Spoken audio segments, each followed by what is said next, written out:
साफिया काशी व अशरफ काझी यांनी मुसलमान महिलांना सक्षम करण्याचा उचलला विडा।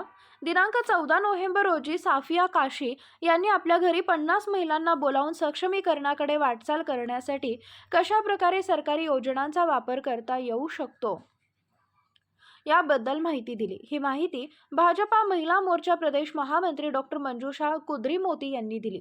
महिलांना अनेक योजना माहीत नव्हत्या, त्या योजना डॉक्टर मंजुषा कुद्रीमोती यांनी मुस्लिम महिलांना सांगितल्या व मुस्लिम महिलांनी पुढे येऊन आपल्या शिक्षणाकडे व सक्षमीकरणाकडे लक्ष दिले पाहिजे यावर त्यांनी भर दिला। अनेक योजना महिलांना समजावून सांगितल्या, महिलांच्या प्रश्नांना उत्तरे दिली। तसेच माननीय प्रधानमंत्री नरेंद्र मोदी यांनी कशा प्रकारे महिलांना राजकारणातही समान हक्क दिला याबद्दल माहिती दिली। आयुष्मान भारत कार्ड कशा प्रकारे भारतातील प्रत्येक नागरिकाला आरोग्य कवच म्हणून प्रधानमंत्र्यांनी दिले याबद्दलही त्यांनी माहिती दिली। या सगळ्या गोष्टी ऐकून महिलांमध्ये एक वेगळाच उत्साह निर्माण झाला व खरोखर मोदी सरकार आपल्यासाठी किती गोष्टी आणत आहे याची जाणीव महिलांमध्ये झाली आणि या जागृतीमुळे महिलांनी पुढेही मोदी सरकार यावे यासाठी प्रयत्नशील राहू असे आश्वासन दिले। महिलांना वेगवेगळ्या ज्या योजना दिल्या जाणार आहेत त्यासाठी त्यांनी साफिया काझी यांना संपर्क करा, त्या सर्व मदत महिलांना करतील अशी साफिया काझी व अशरफ काझी यांनी ग्वाही दिली।